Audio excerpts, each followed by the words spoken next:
Hi everyone, my name is Haley Edwards, and today I'm going to be talking about autism and different ways to help relieve stress in a child who has autism. My general purpose is to inform about children with autism. My specific purpose is to inform the audience on how to take care of a child with autism. And my central idea is that many children who have autism all have different triggers that may set them off. And there are many different ways to handle these situations and ways to calm the child down. So on a day-to-day basis, many children go through mood swings, they have changes in their attitude, and this can lead to temper tantrums. But typically it's really easy to help calm these children down because you could just give them a candy bar, you could bribe them with something for later. However, a child with autism is a little more difficult to calm down just because the way that they perceive things and the way that they think is just a little different, and it's more common for them to have temper tantrums and outbursts, and it is very difficult to try and calm them down. So my goal today is to help inform you about how to take care of a child and how to calm them down. So let's begin with explaining what autism is. Autism is a developmental disorder that is often characterized by social interactions and communication. And what I mean by this is it's very difficult for a child with autism to have face-to-face interactions with one another just because they're very scared of eye contact, they grow very nervous, and oftentimes you'll catch them looking away, you'll catch them playing with their hands, or other times they won't communicate back to you. Autism is often associated with repetitive behavior and actions, and so a child with autism will often repeat words over and over again, they'll repeat phrases over and over again, they'll even repeat actions such as playing with their hands, messing with their ear, playing with their hair, and this is just something that helps them feel more comfortable in the environment and what situation is happening around them. A child with autism may be more willing to interact with someone, or they can be extremely quiet or shy. Every child with autism is different, so a child may be very energetic to speak to you and willing to get to know you, but on the other hand, there are many children who are very shy and they'll want to run away and hide from you, and they won't really want to interact with you. But that's just because every child who has autism faces different things on a day-to-day basis. And many children with autism tend to stick to the same routine and find comfort in their repetitive behavior. So by repeating these actions, it just helps them feel like everything is normal on their day-to-day basis, and it helps them cope with what's going on around them. So autism is known as a spectrum disorder. A spectrum disorder means that the severity level ranges in every child, and many children with autism either range between highly skilled or severely challenged. And although autism is a developmental disorder, many children will excel in their academics as well as other activities such as building blocks or artwork. So many children with autism tend to find one activity that they really enjoy, and they tend to do it over and over, and that's where the repetitive behavior comes in. But over time, the child becomes very skilled in that activity that they're doing. So as I mentioned, like building blocks, a child may become very fascinated in what it's like building blocks. So they do it over and over again, and over time they become highly skilled in it, as well as artwork. And that's another way that a child with autism helps express themselves, because many times they have difficulty trying to explain to someone what they want or how they're feeling. And artwork is just a way to help the child overcome that fear and help them express themselves. So autism is known to be caused mainly through genetics. However, many people feel that there is a lot of environmental factors that take place in this, such as vaccinations. So in one of the articles that I was reading, it pointed out that vaccinations can be one of the things that triggers the autism. And although it hasn't been proven, many people feel that way, and it's a big concern in many people's lives.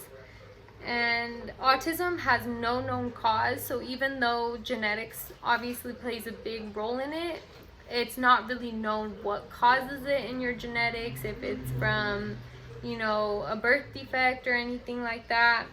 And autism is generally accepted that it is caused by abnormalities in the brain and the structure of the brain.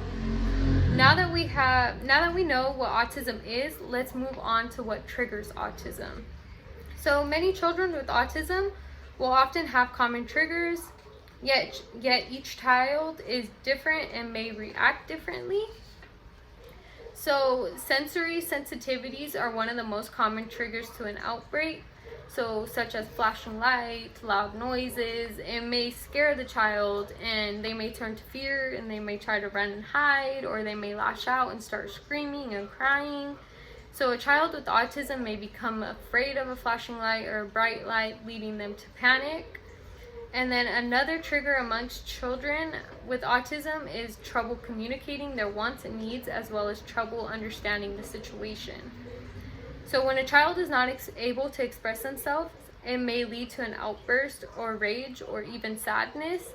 And if a child can't communicate with what they want, it may frustrate them and they may become very violent, because in some of their outbursts they become very violent and they try to bite you, they'll hit you or pull your hair.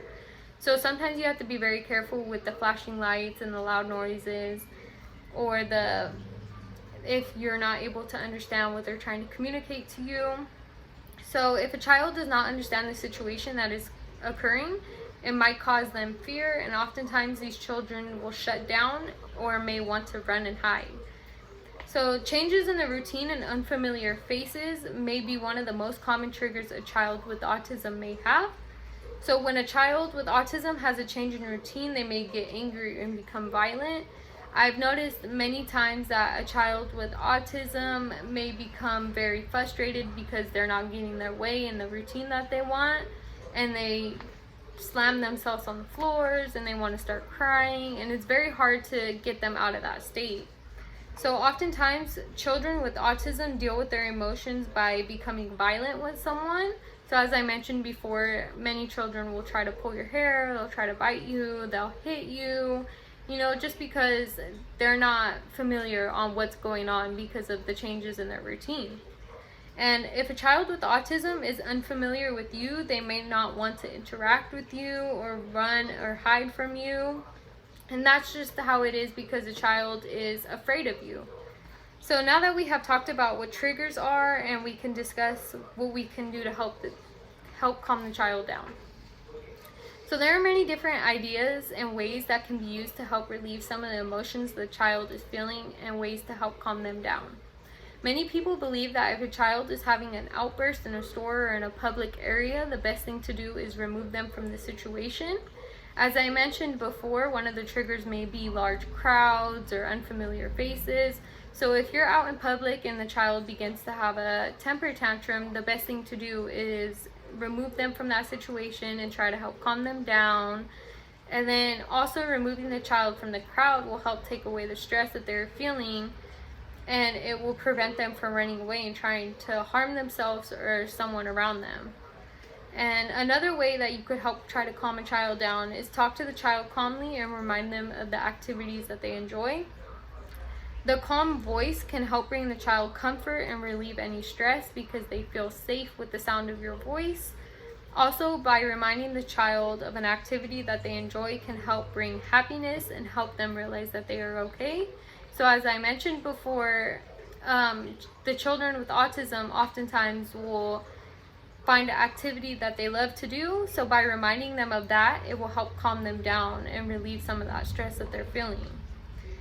And another way you could help the child calm down is by keeping the same routine and avoiding loud noises or flashing lights. And by keeping the same routine, the child will be more comfortable in their surroundings and they won't be confused. And oftentimes, if you do want to make changes in the routine, what you have to do is slowly introduce it over time, just so you don't overwhelm the child. So let's review. So many children with autism differ drastically and all have different triggers as well as different ways to calm them down. Now that I have informed you of some ways to help calm a child with autism, hopefully in the future you'll be able to use this knowledge. Thank you.